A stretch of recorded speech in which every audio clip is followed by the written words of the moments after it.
Helo, Catrin dwi a croeso i'r gweithdy.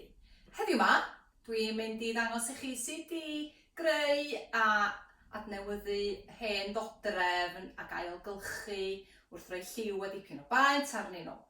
Dwi eisiau dangos gynta y darn yma o ddodrefnyn nath gael ei greu gan fy ngŵr Bedwyr a Biestyn. Mae hwn 30 mlynedd oed, nath o greu cynllun bwrdd i greu o allan o hanol adnoddau o gwmpas y tŷ. A wedyn wrth gwrs gyda fo gasgliad stampiau. Felly 30 mlynedd yn ôl nath o osod hein hefo PVA. A wedyn wrth gwrs nath o roed varnish arno fo i selio fo. Eitha lot o weithiau, a wedyn mae wedi cael 30 o mlynedd o bobl yn bita arno fo, bobl yn sefyll arno fo, bobl yn rhaid i diod arno fo. Felly, dwi'n meddwl bod o wedi gwneud ei waith yn arbennig o dda. A cyn i fi fynd ymlaen, eisiau dangos i chi y dodrefn yma nath gael ei greu 10 mlynedd yn ôl. Gen fy mab Elis, roedd hwn yn brosiect gau i greu rhywbeth i ddal i gitar, fel ydych chi'n gallu gweld. O greu dodrefn yma, ag yr amp. Ag Rhyl Hogyn yn hoff iawn o wahanol gerddoriaeth. Felly, gyda PVA, nath o stricio yr holl ddarnau bapur ma'n ofalus iawn a'i selio fo wedyn hefo mwy o PVA, sef glud. Chi'n gwybod, ellwch chi wneud hynny efo dodrefn sydd gennych chi'n barod, ella wedi scratcho, ella wedi edrych yn chydig bach yn fler. Chi ffotocopio darnau waith, calf, a wedyn torri fo fyny, digon o glud arno fo a'i harddu fo felly. Felly mae hynna'n brosiect eitha difyr i chi greu. Ond be dwi'n hoffi gwneud, wrth gwrs, ydy cael gadael ar ddodrefnau fel hyn, a wedyn illa hefyd bocsys sydd wedi cael cyfnod o bobl yn sgriblo arnyn nhw. A be dwi'n hoffi wneud ydy cael paent masonry neu o beth bynnag sgennach chi gwmpas y tŷ. Paent fasach chi'n peintio walia mewn ffordd. A wedyn ydych chi'n gallu selio, cychwyn ffwrdd, yn falle yn peintio'r darn yma yn un lliw. A wedyn allwch chi adael o sychu. A wedyn allwch chi gyflwyno siapiau eraill gwahanol.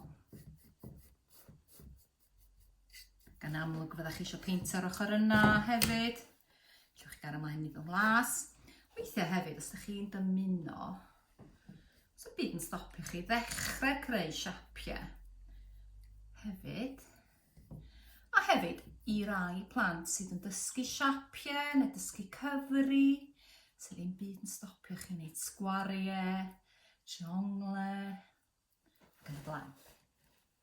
Digwydd bod yn y tŷ, mae yna bob amser ddarnau bychin o bren neu carbod. A does dim byd yn stopio chi. Ac peintio hein. Fel arfer, dwi'n licio rhoi lliw gynta arno fo, gadael o sychu, a wedyn allwch chi ychwanegu lliw arall, gadael o sychu ac yn y blaen.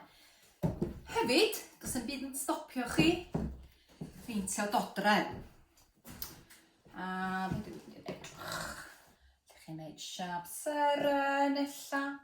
Triwch gadw y lliw yn eitha glân. A wedyn, beth sydd yn dymunol wedyn wrth gwrs ydy.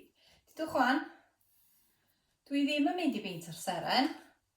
Lle na i beintio'r siap o'i amgylch o yn las.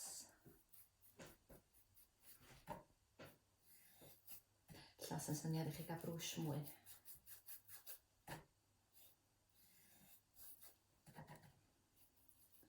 Ond i chi gael y syniad o greu. A falle peintio'r glas ac yn y blaen. Falle na i just wneud y darn yna i chi gael y syniad. Sy'n grêt wedyn ydy, ydych chi'n gorchuddio mwyafrif y stôl.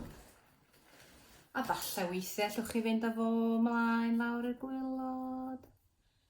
A wedyn wrth gwrs. Mae'n dechrau siapio. Ond barod, jyst un cot di hwn. Yn amlwg fydda eisiau chi roi mwy na un cot i'r gwrthrych. Mae posib chi adael yr coesau yn un lliw, neu mae posib i chi liwio'r coesau hefyd. Dyma un gwrthrych, un gader. Nes i ei chreu gyda plant ysgol. Chi'n gallu creu gwyneb, trwyn, llgada. Dych chi hefyd yn gallu rhoi trionglau iddyn nhw ddysgu'r trionglau. Ac yn y blaen. A does na ddim lliw gwyrdd yn digwydd bod llawer. Felly mae hwn wedi cael ei greu, ond ddim wedi cweit y gorffen. Felly llwch chi ychwanegu siapiau lliwiau ar ben paent. Iaidwch. Felly ydych chi'n gallu ychwanegu. Sy'n neis ydy wrth gwrs, wrth ychwanegu, ydych chi'n gallu dod â rhai siapiau. Yn amlwg, ydych chi adael hwnna neu liwio fo fewn fel y mynoch. Os ydych chi ddim cweit mor hyderus a fi yn creu delweddau, ellwch chi edrych ar ddarn o waith gen artist fatha Gillian Ayres, Matisse, Mary Wells, Mary Lloyd Jones, a wedyn copïo gwrthrychau. Wrth gwrs wedyn, ydych chi'n mynd, beth sy'n digwydd ar gefn gader. Neu wrth gwrs hefyd, beth sy'n digwydd ar y goes felyn yma.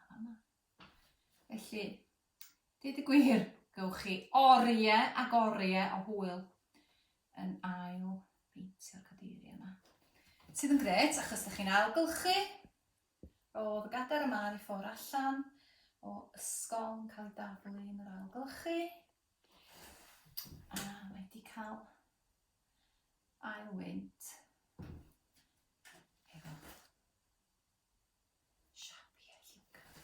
Mae fydd hon yn anreg hyfryd i rywun arbennig. Felly, hwyl hefo'r creu.